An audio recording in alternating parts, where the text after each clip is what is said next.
Então, olá pessoal, hoje a gente vai falar de um tema que assola muitas pessoas. A gente teve um crescimento muito grande de queixas com relação a isso, principalmente pós a pandemia, que é a ansiedade.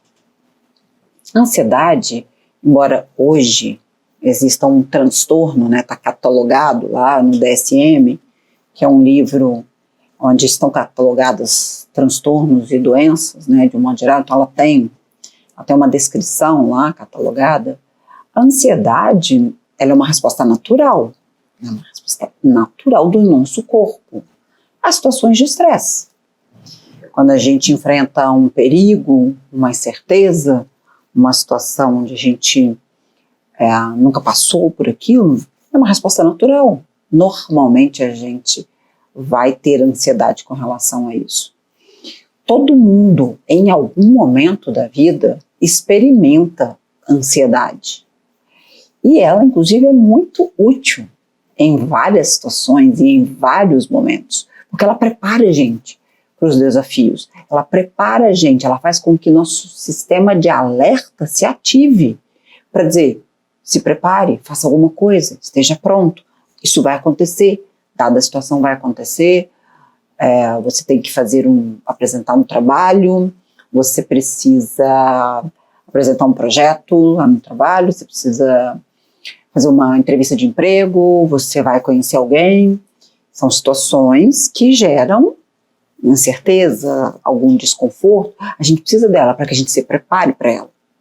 Então, o nível, uma resposta natural dessa ansiedade no nosso corpo, ela é o que, inclusive, ela é necessária. Qual é o problema, então, quando a gente fala de ansiedade? É quando ela está num nível muito alto e ela se torna crônica. E aí ela fica muito intensa e ela vai interferir na nossa atividade do dia a dia. Ela pode evoluir, inclusive, dependendo da intensidade e do quão crônica ela vive, ela evolui para o tal transtorno de ansiedade ou transtorno de ansiedade generalizado, que é o que está catalogado, inclusive, lá no DSM, e é causa de afastamento, de atestado, enfim, é um transtorno catalogado aí considerado pela Organização Mundial de Saúde. A gente sabe que ter essa ansiedade nesse nível normal, natural, é bom, então que ela provoca essa preparação para a gente. Ela no nível crônico, ela paralisa, ela impossibilita a gente de fazer algumas coisas, de ir a alguns lugares, de tomar determinadas atitudes, inclusive. Agora, ela no nível muito baixo também, ela não é boa não, porque quando você tem um nível zero de preocupação, ou quando você tem um nível zero de transtorno, de ansiedade, não dificuldade, mas você está sem se preocupar mesmo de encarar determinada situação, de ir em algum lugar, quando você acha que você está muito seguro e confortável diante de alguma coisa, é aí que a gente erra. É aí que a gente fica despreparado, e é aí que, como a gente não tem repertório para encarar aquilo, como a gente não tem repertório para encarar os desafios, a gente vai sim ser pego de surpresa, e aí a gente erra, e aí assim as coisas dão errado.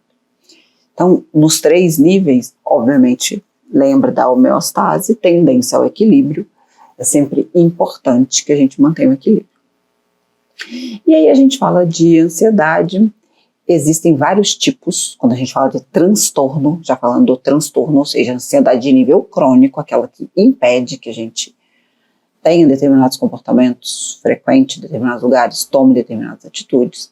A gente tem o que a gente chama de TAG, que é a ansiedade, transtorno de ansiedade generalizado.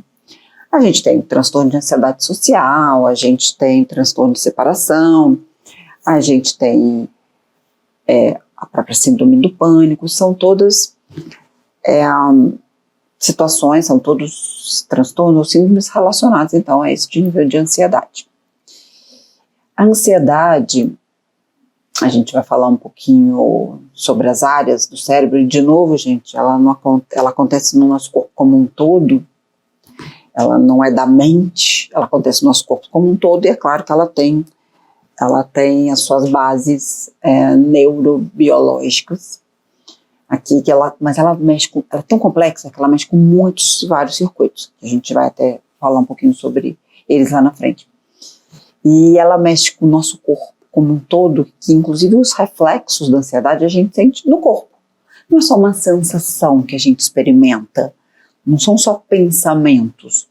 A gente sente no próprio corpo o reflexo quando a gente está tendo uma crise de ansiedade, ou quando a gente está sentindo uma ansiedade, não necessariamente uma crise, mas num nível um pouco mais alto. Mesmo as pessoas que não têm o transtorno, quando a gente se depara com uma situação como, por exemplo, eu vou apresentar um trabalho amanhã, vou dar uma palestra amanhã e eu preciso me preparar para ela. Isso gera uma ansiedade, essa ansiedade natural. Gera um nervosismo, uma insônia, já gera uma inquietação, às vezes aquela tensão aqui, músculos, né, no próprio corpo, um pouquinho de palpitação, aquela dificuldade de relaxar, inclusive, uma falta de apetite. Isso é normal, isso é natural. A gente fica um pouco mais preocupado.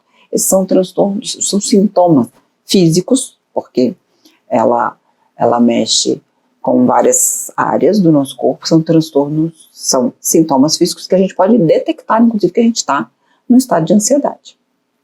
Agora, quando a pessoa está numa crise de ansiedade, a crise de ansiedade, ela apresenta esses sintomas, mas ela apresenta, às vezes, alguns outros, porque a crise, a gente já está falando de uma coisa num nível um pouco mais elevado, né, num nível diferente. Lembrando que os sintomas vão variar de pessoa para pessoa, mas eles vão ser sempre o resultado de um sistema que é um sistema que está baseado numa área, inclusive até mais primitiva do nosso cérebro, relacionado à amígdala, que é o sistema de luta ou fuga. Porque o que ele dispara na gente? Emoção básica, medo. Ansiedade é um medo. Ansiedade é medo. Ansiedade e medo são primas e irmãs. É medo. Então o sistema de luta ou fuga ele está diretamente relacionado com essa emoção básica, que é o medo. Então ou a gente corre e tem uma reação de se jogar diante daquilo, de lutar, de brigar, uma reação mais instintiva, ou a gente foge. A gente tranca dentro de casa, a gente não vai a alguns lugares, a gente não se expõe a determinada situação, a gente evita aquelas situações onde a gente sabe que aquela crise de ansiedade pode vir a aparecer, né? E existem os sintomas quando a pessoa está realmente numa crise de ansiedade, existem sintomas que são bem clássicos, claro que ele vai variar de pessoa para pessoa, mas eles incluem, além desses normais que a gente já disse, tem um batimento cardíaco acelerado, a respiração, você começa a ter uma hiperventilação, que a respiração fica muito acelerada, né? Então ela tem uma dificuldade de respirar. Tem, claro, continua tendo a questão da tensão muscular, que vai causar dores, inclusive, no corpo. Tem tremores, principalmente nas mãos, né, durante essa crise. Uma sudorese, inclusive, é um dos sintomas mais comuns. Depois do batimento cardíaco, da palpitação, um dos sintomas mais comuns que eu vejo aqui. Sudorese nas mãos, principalmente, e nos pés. A boca seca, né, que é o famoso faltou cuspe, né, que fala, tô tão nervosa que faltou cuspe na minha boca, né, isso acontece com a gente, quando a gente também não está tendo uma crise, numa expressão da ansiedade de um modo, né, normal, mas acontece também. Algumas pessoas sentem uma tontura, uma sensação de que vão desmaiar. Normalmente isso não acontece, mas por conta da hiperventilação.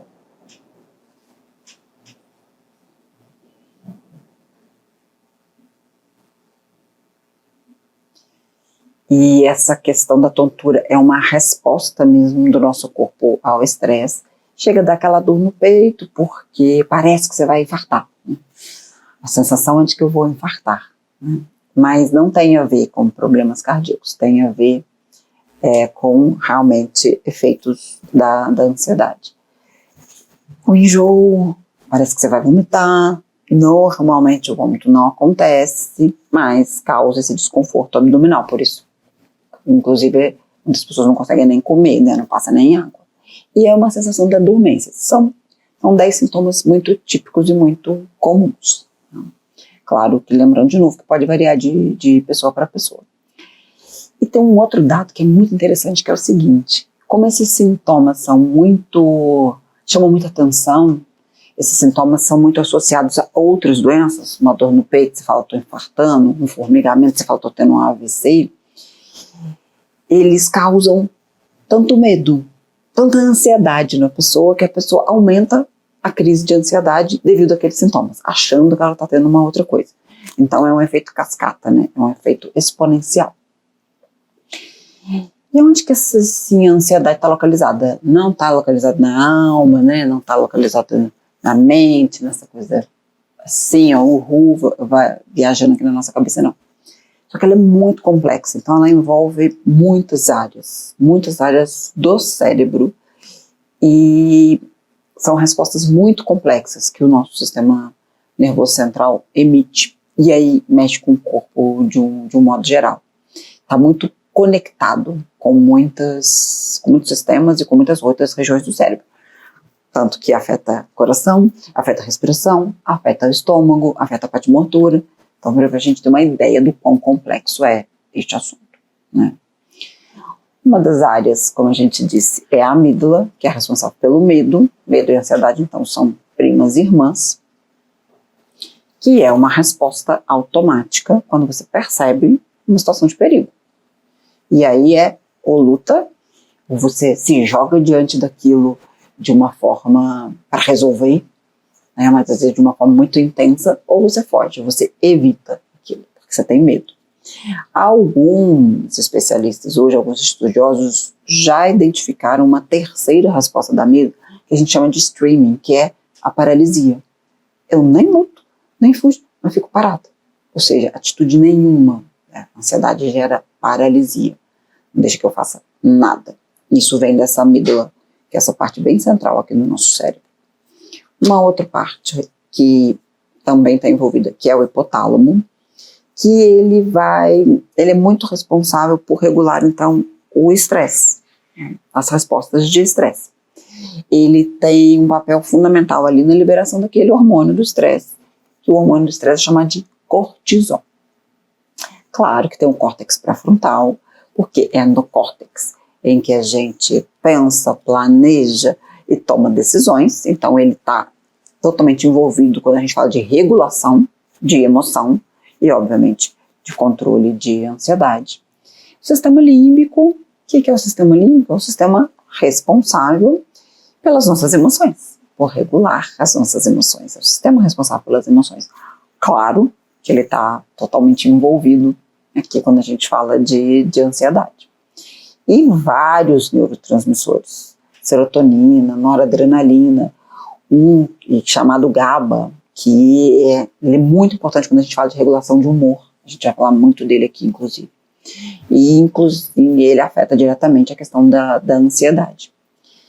Quando esses neurotransmissores estão muito desequilibrados, eles são um dos fatores que podem contribuir para esse transtorno de ansiedade. Então, só para a gente ter uma noção do quão complexo, a gente não está falando de uma frescura quando a gente fala de ansiedade, quando a pessoa fala de ansiedade. A gente não está falando de um chilique, a gente não está falando de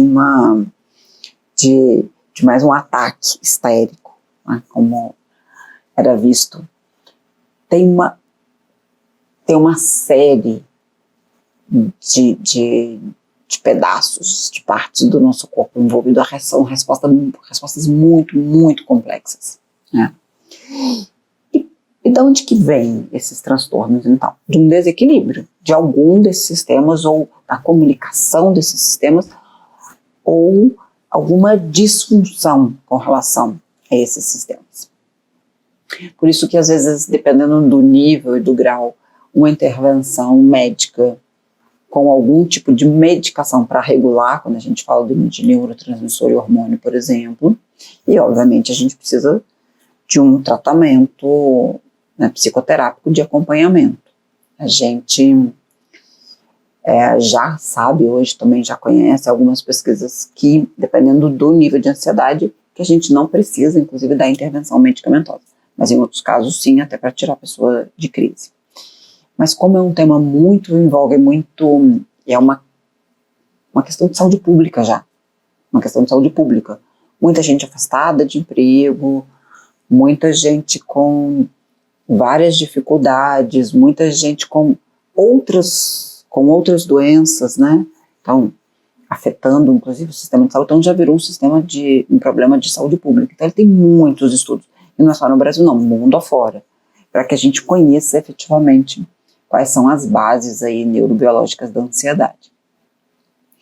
Agora, como é que a gente manobra a ansiedade? Entendendo que ela tem sintomas que a gente já pode identificar, entendendo que ela é prima irmã do medo. E o medo? Medo, uma emoção básica, que quer dizer o seguinte: opa, alguma coisa deu errado aqui, alguma coisa está me ameaçando e eu preciso, tem alguma resposta que eu preciso dar a esse medo. Só que o medo, o gatilho, né, o que vem, o que gera essa reação é alguma coisa real. Lembra lá atrás, caçador-coletor, disparava lá, gatilhava o medo nele, quando ele via um leão real, tá ali, ele vai disparar, ele aciona a suprarrenal, vai liberar adrenalina, vai liberar cortisol, que faz com que eu tome uma atitude, faz com que eu aja, né? Porque eu preciso me tirar dessa situação de risco, eu preciso tirar dessa situação onde envolve diretamente a questão da minha sobrevivência. Por isso o medo, assim como a ansiedade moderada, o medo é uma emoção básica, ele continua aqui, ele não foi se perdendo ao longo da nossa história, porque ele é necessário, nenhum componente no cérebro, nenhum comportamento, ou nenhuma emoção, ou nenhuma dessa circuitaria que existe à toa. Se ela está aqui, é porque ela tem uma função. Então ela tem uma função. Ela precisa alertar a gente, ela precisa deixar a gente pronto para a gente poder se manter vivo, né? Para a gente poder se preservar quando a gente tem uma situação de perigo. Só que a ansiedade é o quê? É esse medo, esse receio, só que ele é subjetivo. Não é concreto, não tem um risco, não tem uma ansiedade agora aqui, porque um leão vai invadir aqui onde eu estou agora e vai me atacar. Ele é um medo subjetivo. E aí, fica difícil a gente combatê-lo mais especificamente, porque são situações que a gente vai criando. E por que a gente faz isso? Não, gente, por que a gente faz isso? Se o cérebro é tão complexo, se ele está aqui para sobrevivência, por que ele foi criando isso? E por que se ele é necessário, se ele é tão importante, por que de repente, em algum momento, ele virou uma doença? Primeiro que não foi de repente, né? Por que ele virou uma doença? Por que ele está aqui ainda, se eu não preciso mais correr de leão, né? Normalmente a gente aqui, que vive, né, nas cidades, nas grandes cidades, a gente não precisa mais correr do leão, né? Porque antes isso era uma reação instintiva, porque a gente tinha aqueles estímulos reais. Mas o que aconteceu? A gente desenvolveu córtex pré-frontal, que é essa área aqui, ó, a região mais central aqui, ó, mais aqui na frente da testa, que fez com que a gente pensasse, tomasse decisões, refletisse, planejasse. Só que a gente começou a pensar muito. A gente não tem mais o leão, não temos mais o risco ali iminente. A gente começou a pensar muito, a gente começou a antecipar futuros. Um excelente resumo para o que é ansiedade: ansiedade é excesso de futuro. Não se esqueçam dessa frase: ansiedade é excesso de futuro. Ansiedade é excesso de futuro. É eu querer viver no futuro. É eu ficar pensando demais, planejando demais, fazendo projeções demais. E aí aquilo me assusta. Eu comecei a criar demais. E aí a gente começa a criar. E como não é concreto, como não está aqui, e como ainda não aconteceu, a gente cria grandes histórias, a gente cria grandes fantasmas, às vezes a gente cria grandes monstros, e a gente cria grandes medos, que viram ansiedade, que são muitas vezes, e na maioria delas, irreais. Vou te dar um exemplo. O segundo maior medo do ser humano que gera uma ansiedade incrível nas pessoas é falar em público. Esse é o segundo. Por que as pessoas têm medo de falar em público? Porque o que pode, aí a pergunta, né, para que a gente comece a gerenciar as nossas ansiedades, a pergunta é: o que é que pode dar errado? Eu estou falando em público, o que pode dar errado é que eu estou exposto, eu estou numa situação um pouco mais vulnerável do que as demais pessoas, está todo mundo parado ali me olhando. O que pode dar errado? Eu esqueci o que eu vou falar. O que pode dar errado é as pessoas não gostarem do que eu vou falar.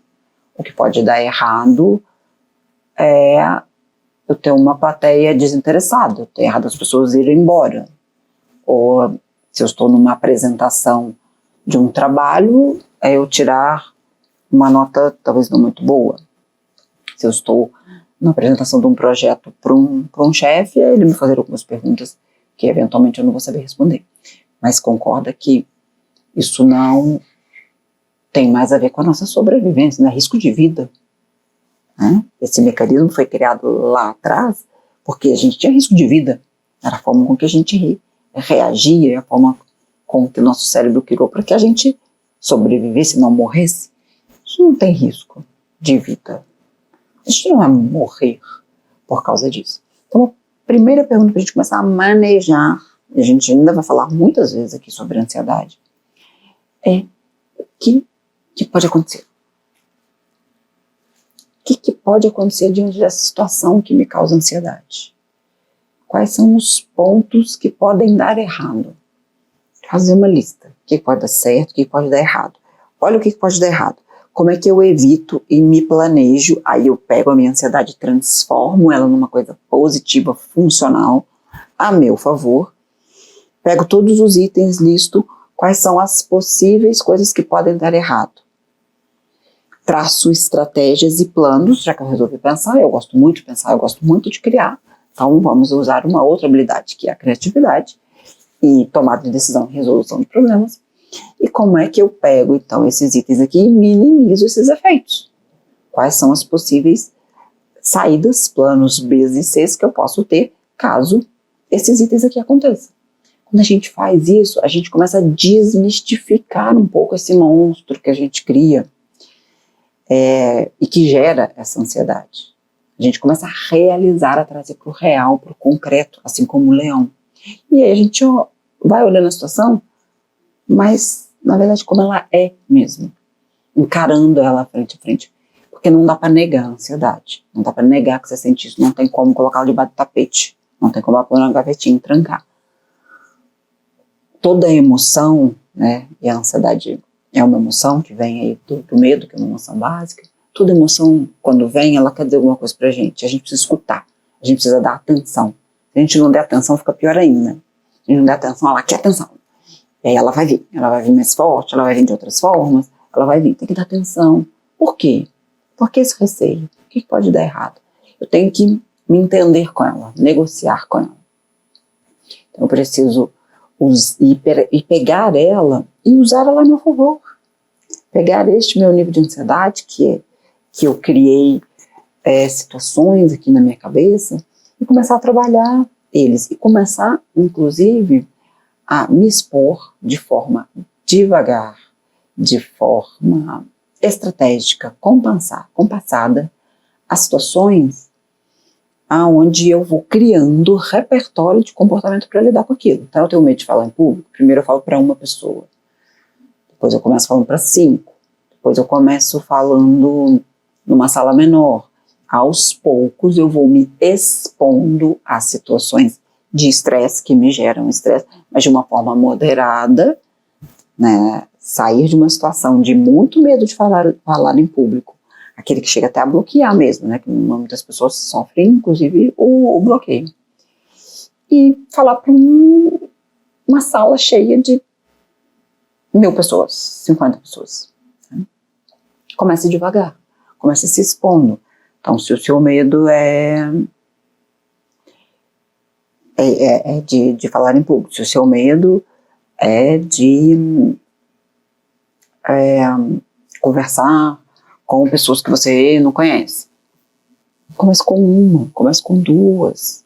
Né? Se você tem uma ansiedade com relação ao que vai acontecer com você num futuro com relação ao seu trabalho, isso gera, quando você vai fazer uma reunião, por exemplo, que aquilo ali pode vir uma promoção, ou quando você vai fazer uma entrevista de emprego, isso gera uma ansiedade muito grande que você evita. Você nem quer estar nessa reunião, você nem quer falar com o seu chefe, aí se você fala daquela forma, né, atropelada, e aí você não vai na entrevista de emprego, e aí chega na entrevista de emprego você fala o que não deve.